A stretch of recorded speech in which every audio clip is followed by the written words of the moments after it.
फांसीवाद के तर्कशास्त्र में ही निहित होता है। अब एक बात बताओ, ये जो मैंने लाइन का प्रयोग किया कि आक्रामक विदेश नीति फांसीवाद के तर्कशास्त्र में निहित होता है, इसका मतलब समझ में आया तुम लोगों को? कैसे, क्यों?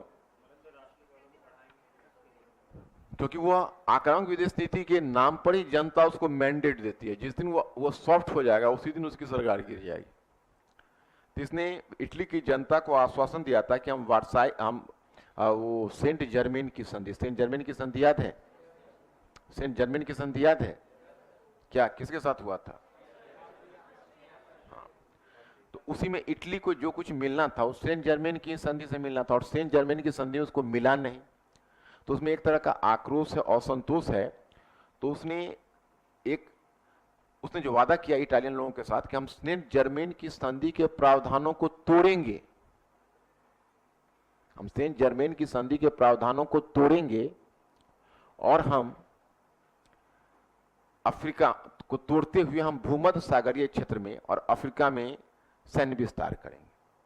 तो इसलिए उसने आते ही थोड़ा आक्रामक नीति अपनाई, और इसी क्रम में उसने यूगोस्लाविया, चूंकि हुआ था क्या कि पेरिस शांति सम्मेलन में एक जगह था, उसका नाम था फ्यूम बंदरगाह। फ्यूम बंदरगाह क्या था कि जब इटली को देखोगे तो तुमको आसपास में ही दिखेगा, इटली भी दिखेगा और अल्बानिया भी दिखेगा। अल्बानिया भी जो है एक है, और उसका इटली भी तुम देखोगे तो यूगोस्लाविया भी दिखेगा। यूगोस्लाविया तो अब नीचे की तरफ है और इटली आप देख रहे हो मानचित्र पर। तो इटली मानचित्र थोड़ा सा अगर तुमको क्लियर रहेगा तो ध्यान आ जाएगा उसमें। तो वहां पर एक फ्यूम बंदरगाह था, तो यूगोस्लाविया उस पर क्लेम करता था और इटली भी क्लेम करता था। तो पेरिस पीस कॉन्फ्रेंस ने उसे क्या किया था, उस बंदरगाह बना दिया था कि ना वो इटली का रहेगा और ना यूगोस्लाविया का रहेगा। तो इटली को इस बात से असंतोष था, उसको लगता था कि फ्यूम बंदरगाह हमें मिलना चाहिए था। उसी प्रकार से गुप्त संधि के तहत संभवतः इटली को वादा किया गया था कि उसे अल्बानिया जो नया राज्य 1913 में बना था लंदन की संधि के आधार पर, याद है कि नहीं? तो अल्बानिया को इटली के संरक्षण में दे दिया जाएगा, वो भी नहीं दिया गया था, तो भी असंतोष था। तो मुसोलिनी में उसने सफलता पाई। 1924 में उसने यूगोस्लाविया से समझौता कर फ्यूम बंदरगाह पर कब्जा कर लिया, और 1927 में तिराना की संधि करके उसने अल्बानिया को अपने संरक्षित राज्य बना लिया। यूनान पर भी उसका दावा था। 1925 में उसने अपनी सेना यूनान भी भेज दी थी और कोरफू पर कब्जा कर लिया था, लेकिन ब्रिटेन बहुत गर्म हुआ उस पर, बहुत गुस्सा खाया। तो ब्रिटेन की गर्माहट को देखकर वापस तो हो गया, परंतु 5 करोड़ लीरा उसने क्षतिपूर्ति के रूप में रकम ले ली थी। लेकिन तभी क्या हुआ कि 1900 शुरू में तो फ्रांस भी उसके प्रति, फ्रांस और इटली में भी तनावपूर्ण संबंध थे। उसका एक काम तो ट्यूनीशिया का मामला मैं आपको बता चुका, ट्यूनीशिया याद है, भूल गए?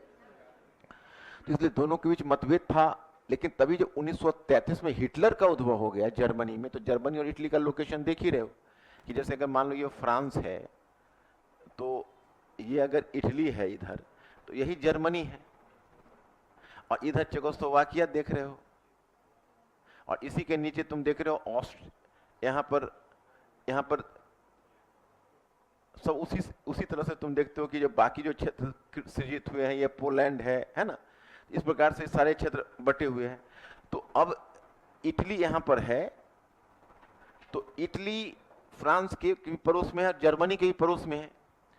तो अब जिस समय जर्मनी में हिटलर का उद्भव हुआ 1933 में, तो वो डर गया, फ्रांस डर गया, और फ्रांस को लगा कि अब समय आ गया कि मुसोलिनी का इस्तेमाल हिटलर में करें।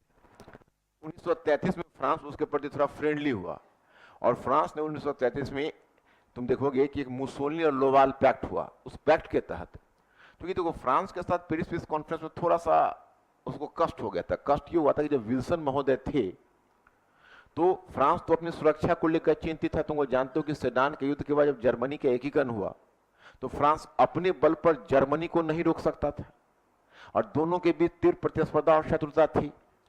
तो पेरिस पीस कॉन्फ्रेंस में जो वर्साई की संधि में जो कड़ी शर्तें रखी गई थी, तो यह बात तो स्पष्ट हो गई थी कि जर्मनी उसे भूलेगा नहीं। तो फिर मुद्दा यह था कि आगे जर्मनी की प्रगति को कौन रोकेगा? Who will put a check over the progress of Germany? It was going to be a very pertinent question कि आखिर जर्मनी की प्रगति को कौन रोकेगा। तो उस समय फ्रांस ने एक प्रपोजल दिया था विल्सन महोदय को, मैंने क्लीमेंसो जो फ्रांस का प्रधानमंत्री था, कि आप यहां पर जैसे ये देख रहे हो ना, ये रीजन, ये राइन क्षेत्र है, तो उसका कहना था जर्मनी का कि भाई आप राइन क्षेत्र को, फ्रांस को कहना था कि इस राइन क्षेत्र को आप जर्मनी से अलग करके एक बफर क्षेत्र बना दीजिए। बफर क्षेत्र का मतलब होता है मध्यवर्ती क्षेत्र, ना वो जर्मनी का होगा ना फ्रांस का होगा। तो उससे क्या होगा, सुरक्षा फ्रांस को यह होगी कि भविष्य में अगर जर्मनी आक्रमण करना चाहे तो पहले तो उसको राइन पर कब्जा करना पड़ेगा, एक बाधा के रूप में राइन हमेशा खड़ी रहेगी। तो विल्सन महोदय ने कहा कि नहीं, हम ऐसा नहीं कर सकते, क्योंकि 50 लाख जर्मन जर्मनी से अलग हो जाएंगे तो ये आत्मनिर्णय का अधिकार की अवहेलना होगी। आत्मनिर्णय का अधिकार याद है या भूल चुके हो तुम? आत्मनिर्णय का अधिकार याद है, मतलब क्या था? मतलब एक नस्ल समूह के लोगों को अपना राष्ट्र बनाने का अधिकार। तो एक नस्ल समूह के लोगों को अपने राष्ट्र बनाने का अधिकार देने के क्रम में आपने ऑस्ट्रियाई साम्राज्य का विघटन करके चेकोस्लोवाकिया, यूगोस्लाविया, चेकोस्लोवाकिया, ऑस्ट्रिया और हंगरी, 4 राष्ट्र आपने बनाए। तो जब एक तरफ आप अल्पसंख्यक समूह को आत्मनिर्णय का अधिकार देकर राष्ट्र बनाने का अधिकार दे रहे हो, दूसरी तरफ जर्मन लोगों को काटकर आप उसके अपने राष्ट्र से अलग कर रहे हो, तो ये तो डबल स्टैंडर्ड हो गया। हालांकि डबल स्टैंडर्ड तो हुआ ही था पेरिस पीस कॉन्फ्रेंस में, आपको याद होगा, याद है कि नहीं? पेरिस पीस कॉन्फ्रेंस में जो धोखा हुआ था अल्पसंख्यक समूह के साथ, याद है कि नहीं? जो राष्ट्र बनाया गया वो सही राष्ट्र नहीं बना, याद है कि नहीं? जो एरिक हॉब्सबॉम ने क्या कहा था, जब 1993 में इन दोनों का विघटन होगा तो एरिक हॉब्सबॉम कहेगा कि पेरिस पीस कॉन्फ्रेंस का, पेरिस शांति सम्मेलन का अधपका चिकन है जो दोबारा पकने आया है, याद है कि नहीं? मैंने इस कॉम्प्लिकेशन को समझ रहे हो कि नहीं?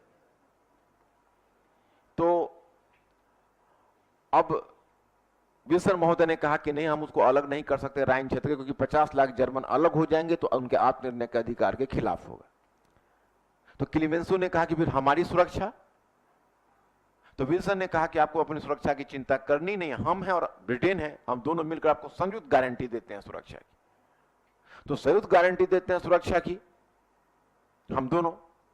तो क्लीमेंसो तो 80 वर्ष से ज्यादा उम्र का वो नेता था, वो जानता था कि अंतर्राष्ट्रीय जो संबंध होते हैं उसमें वायदे के लिए ज्यादा जगह नहीं होती, वो तो क्विकली बदल जाता है सिचुएशन के अनुसार। जब तक कुछ ग्राउंड रियलिटी, वो अपना हल्का फीकी से मुस्कुराहट मुस्कुराया, उसको लगा कि भाई क्या आप हमें सुरक्षा की गारंटी देंगे। अब वही हुआ जिसको डर था। जब लीग ऑफ नेशंस बनाया और विल्सन महोदय चाहे कि यूरोप में अपनी भूमिका निभाए, तो उनको उनके सीनेट ने वीटो कर दिया, तो विल्सन को यूरोप से निकल जाना पड़ा। जब विल्सन यूरोप से निकले तो फ्रांस ने ब्रिटेन की तरफ देखा कि विल्सन अमेरिका तो गए और आप दोनों ने मिलकर सुरक्षा की गारंटी दी थी, तो आप तो हो कम से कम। तो ब्रिटेन ने कहा कि हम अकेले कहा, हम दोनों लोग मिलकर गारंटी दे रहे थे, अब वो नहीं है तो अकेला हम आपको क्या गारंटी दे सकते। अब तो फ्रांस को लगा कि सब अधर में छोड़ दिया हमें, समझ रहे हो कि नहीं? तो फ्रांस ने सोचा कि चलो अगर मान लो शेर का मुकाबले के लिए एक दूसरा शेर नहीं है, तो कम से कम 10 भेड़ मिलकर ही शेर का मुकाबला कर सकते हैं। तो इसको कहते हैं लिटिल इंटेंट के कंट्रीज। जितना चेकोस्लोवाकिया, रोमानिया देखते हो जो बना था, ऑस्ट्रिया, हंगरी, उन सब के साथ फ्रांस ने समझौता कर लिया, क्योंकि उस भी तो हिटलर से, वो जर्मनी से पीड़ित थे, तो उन राष्ट्रों का गठन हुआ था, तो जर्मनी तो उनके लिए भी खतरा था, तो उनके साथ मिलकर एक गठबंधन बना लिया फ्रांस। और फिर जब इटली में मुसोलिनी चूंकि एक पावरफुल नेता के रूप में इमर्ज किया था, तो 1933 में फ्रांस ने मुसोलिनी के साथ मुसोलिनी लोवाल पैक्ट कर लिया। That was called Mussolini Laval pact. तो जो मुसोलिनी लोवाल पैक्ट था उसमें मुसोलिनी ने मतलब जर्मनी के पड़ोसी राष्ट्र को सुरक्षा की गारंटी दी, पोलैंड से लेकर और अल्बानिया तक सबको सुरक्षा की गारंटी दी कि हम आपको सुरक्षा देंगे जर्मनी के अगेंस्ट। तो कुल मिलाकर उसको फ्रांस ने चालाकी से लाया अपने कैंप में। अब उसमें अंतर्राष्ट्रीय परिस्थितियों को देखोगे तो तुम देखोगे कि उसमें ब्रिटेन और फ्रांस दोनों के परसेप्शन में अंतर है। फ्रांस यूरोपीय व्यवस्था का सबसे बड़ा खतरा मान रहा है, मुंह में उंगली क्यों दिए हो, ठीक से बैठो। फ्रांस यूरोपीय व्यवस्था का सबसे बड़ा खतरा मान रहा है हिटलर को, और ब्रिटेन यूरोपीय व्यवस्था का सबसे बड़ा खतरा मान रहा है मुसोलिनी को। तो ब्रिटेन का परसेप्शन मुसोलिनी के प्रति गड़बड़ है।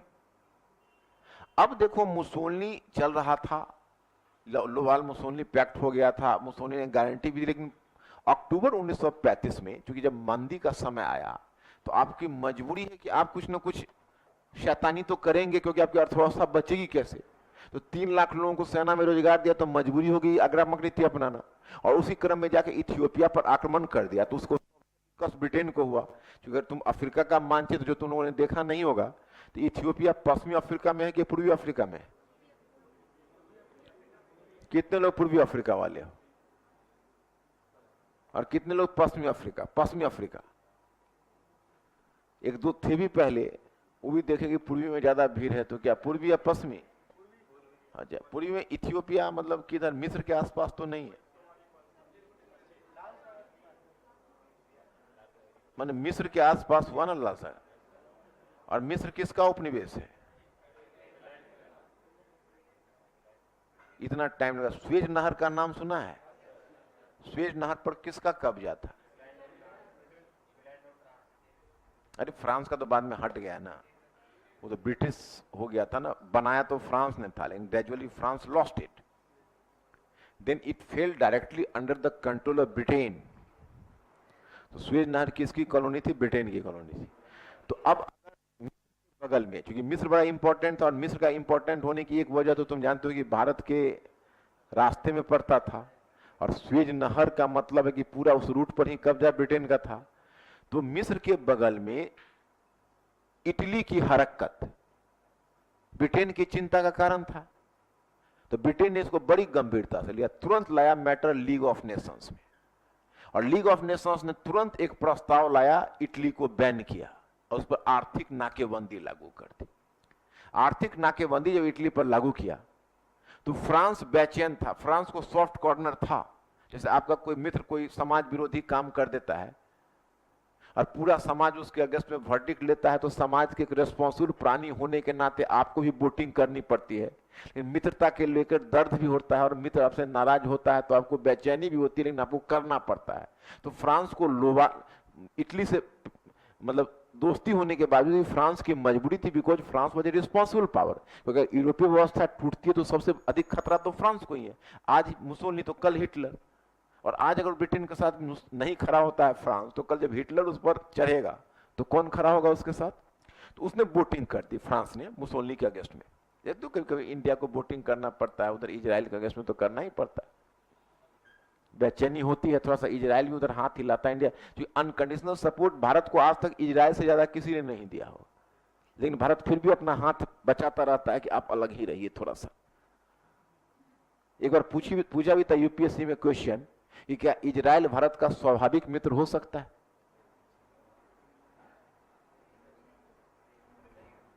अब सेंस से पकड़ना पड़ता है।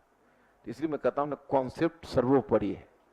कॉन्सेप्ट, अवधारणा से बड़ा मैं कुछ मानता हूं। मैं पूरे यूपीएससी का खेल अवधारणा को मानता हूं। तुम लोग फैक्ट से डरते हो, और मुझे लगता है कि अवधारणा आ जाएगी तो इतना मोटिवेशन खुद मिलेगा कि फैक्ट्स याद कर लेंगे क्या। और अगर अवधारणा नहीं रहेगी तो न फैक्ट्स याद होगा, न पढ़ने में मन लगेगा। क्या लगता है आपको? और कम से कम कुछ क्वेश्चन तो गलत हो ही जाएगा वहां, जो प्योरली अवधारणा पर होती है। मैंने अवधारणा जिसको फैक्ट्स का भी क्वेश्चन, जिसका अब देखो फैक्ट्स को बांधती है अवधारणा, उसका बॉन्ड है वो। एक एक इसी में जब पूछेगा कल का समय हुआ था, उसको दिमाग में कभी चालुक्य आने लगेगा, कभी गुप्ता आने लगेगा, कभी विजयनगर आने लगेगा। जिसने मंदिर स्थापत्य का विकास अपनी आंखों से देखा है कि देखो कैसे दक्षिण में पल्लव पहले कौन शैली डेवलप किया, चोलों ने उसमें कौन जोड़ा, क्या द्रविड़ शैली है ना, विजयनगर में क्या, तो वो अमित छाप दिमाग पर छूट जाती है। उसका पीटी का क्वेश्चन हो कहीं लोग भूल सकते हैं, कभी कभी नहीं भूल सकते उसको। तो इसलिए वो बड़ा ही अन्योन्याश्रय संबंध उसमें होता है, तो वो चीज आपको ध्यान रखनी है। तो यहां पर तुम देख रहे हो कि जब उसने वोटिंग कर दी तो फिर फ्रांस अलग हुआ। उसी समय हिटलर को तो चाहिए था पार्टनर, हिटलर तुरंत समर्थन किया मुसोलिनी को, कहा लीजिए हथियार आप, हम आपके साथ हैं। और इथियोपिया को जो जीता था मुसोलिनी, उसको हिटलर ने समर्थन कर दिया। परिणाम हुआ 1936 में रोम बर्लिन धुरी बन गया। चोर चोर मौसेरे भाई पहुंच गए दोनों एक दूसरे के नजदीक। देख रहे हो कि ना विदेश नीति में कितना उतार चढ़ाव आता है। किधर से आवाज आई? तुम तो सर्वज्ञ हो, तुम क्वेश्चन क्यों पूछते हो? हाँ हाँ,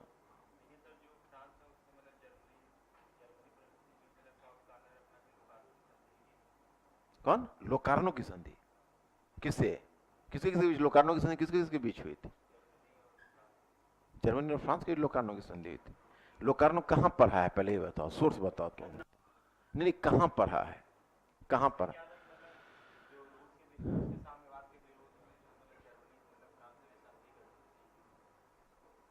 केवल फ्रांस ने संधि नहीं की थी, लेकिन लोकार्नो पैक्ट तुम जानते हो क्या, कहाँ पढ़ा था? जनरल माथुर, ठीक। आगे लोकार्नो पैक्ट आएगा, अभी धैर्य रखो।